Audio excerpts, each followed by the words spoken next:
Hello, welcome back to Metalhead Nation Garage. I'm Chris, your host. Hey, give us a thumbs up and subscribe to the channel. Hey, we'll get to the rock news this weekend. We'll start it off with Metallica. They had their Helping Hands fundraising concert in Microsoft Theater in LA. Hey, they debuted a couple of their cover songs from Thin Lizzy and UFO, and along with great acts that followed on this charity event. Jimmy Kimmel was a host, but not only Metallica making the news, they dropped their first single, they dropped their tour dates for 2023 with a big stadium tour, and just on and on. They're making the news, and their new song is killer. It goes back to early years when Mustang was in a band. So hey, big news for that, and great that the charity work that they do around the holidays that benefits a lot of people. But again, they performed in LA, dropped some covers from Thin Lizzy and UFO, and all great. So looking forward to seeing them out on the road, seeing Pantera with them. Of course, they're making the news. Everything's going good there, except the bass player. He did come down with COVID and flew back to the States, but he's doing well. He just didn't want to infect anybody else or hurt, closing down some shows from the current tour. They want to keep it moving. Because listen, a Pantera tour, they're a hot band right now, and everybody wants a piece of that. They're adding dates too, so be on the lookout for that in 2023 when they hit the States. Very good news there, and yeah. And we'll move on to Paul Stanley of Kiss.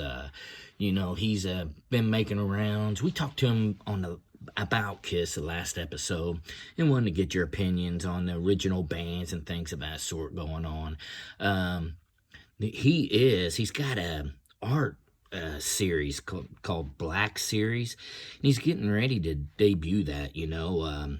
He's going to go on a small city tour with all this exhibits and stuff. But and again, he's talking, when they first started out, how the critics didn't like Kiss, with their makeup and what have you, just all kinds of stuff. And it's kind of the same thing here, and a lot of critics come out and don't like it. Why you doing this, why you doing that, and he's just like, he don't listen to the critics. He said if he would have done that, there wouldn't have been a Kiss. So yeah, a lot of the artists, Mellencamp and a lot of them, they do go into art exhibits, and do a real good job. I mean, I know Paul, I think he's more about the music, but like John Mellencamp, he's more about the art. He was an artist before he was a musician. So yeah, and he does good art on Mellencamp, and it is a good artist, and maybe at this point in his career, he's a better artist than a musician, performer. But yeah, good news there for Paul, and I guess you talk about other things, other hobbies and stuff, and some musicians don't go out and do art exhibits or davy in something different than music. They usually get with some friends and play and make a super group or have a side project that are include, a solo music and career outside of their bands. So, so I guess you have to keep busy doing other things to keep your creative thoughts going and things. So, and communicate with other people might bring out, some creative music for a solo or going back to their original band. We'll move on to some Foo Fighter news, and Billie Eilish. Dave Grohl and Billie Eilish on stage, they performed it was for Taylor Hawkins' course benefit, but they did a rendition of My Hero. Eilish she's making a big name for herself. She does have an incredible voice, and with this performance, you can see it on YouTube at Foo Fighters channel, but really great voice. I mean, really talented. She made the scene several years ago, and really a great artist there. And they give a good new rendition of the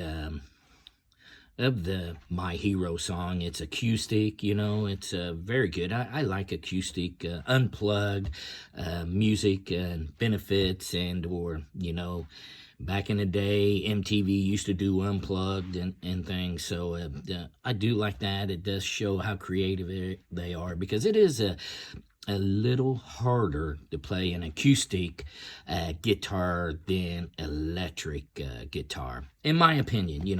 What's your thoughts on that? Leave some comments down there. And let us know. Is it you better on acoustic? You better on electric?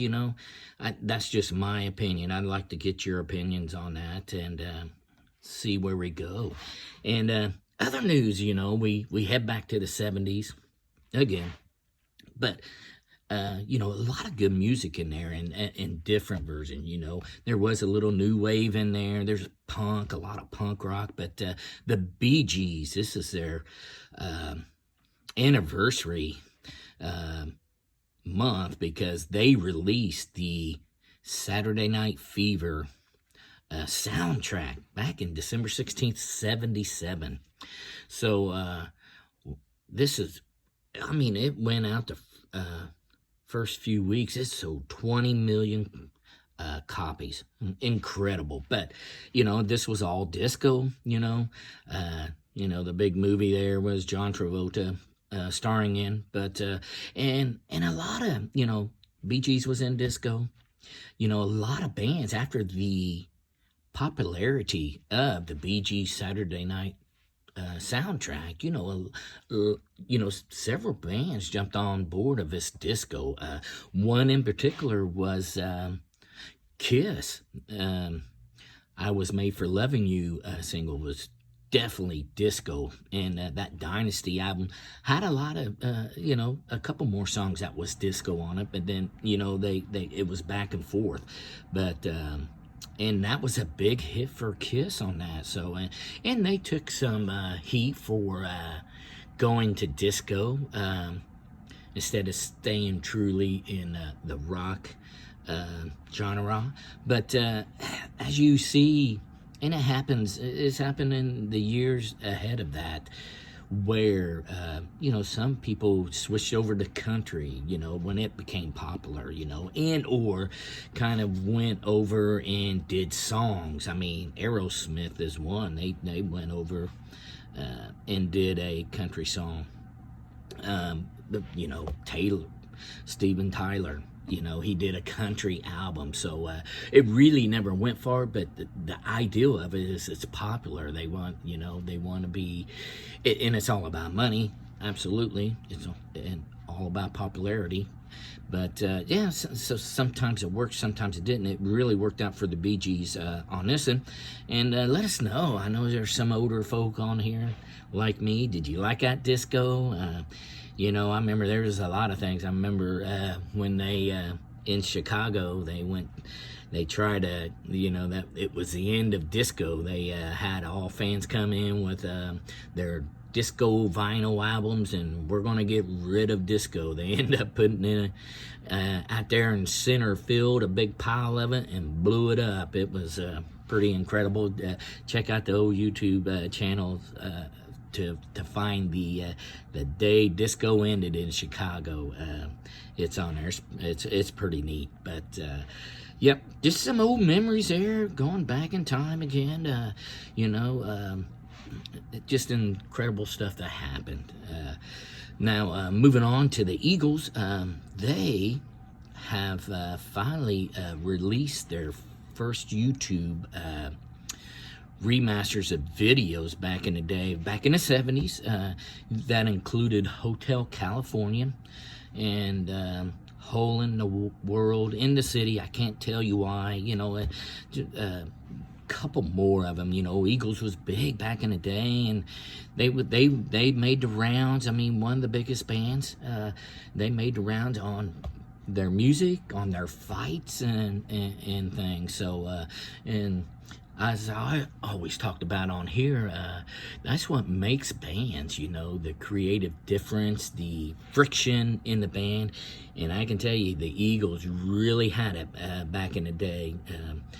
So and hence that's where they broke up for a little while. Each one of them did their own thing. And but they was one of the greatest bands going. Whether you consider them rock, whether you country rock or just country, it doesn't matter. I mean, their hits, they stand the test of time, and great musicians too. But and that'll be it here, reminiscing back what's been transpired this weekend in rock news, and we'll see you next time here on Metalhead Nation Garage.